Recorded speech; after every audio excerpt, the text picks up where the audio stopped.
Seat की बात करेगा वो यहाँ से राज करेगा। कांग्रेस भाजपा गो बैक चले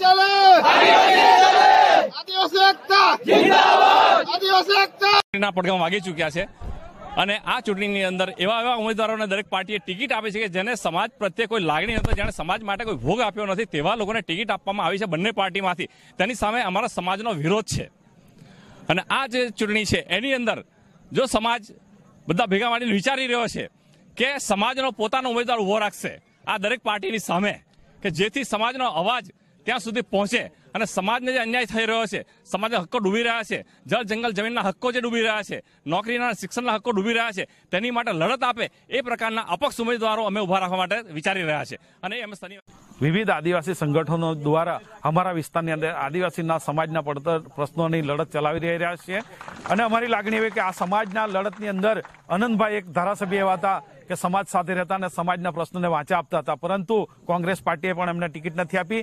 ભાજપે તો આ આદિવાસીઓને વિરોધ કર્યો છે એટલે ભાજપનો તો અમારો ઘોર વિરોધ છે. સાથે સાથે અનંતભાઈને ટિકિટ નથી આપી એટલે અમે કોંગ્રેસ પાર્ટીનો પણ ઘોર વિરોધ કરીએ છીએ. અને અનંતભાઈને અમે એક અમારી લાગણી છે કે અનંતભાઈ અપક્ષ તરીકે ઉમેદવારી કરે. અનંતભાઈ જો અપક્ષ તરીકે ઉમેદવારી કરશે તો અનંતભાઈને અમે ખભે ખભા આદિવાસી સમાજના વિવિધ સંગઠનો ખભે ખભા મિલાવીને અમે જીતાડવાની કોશિશ કરીશું.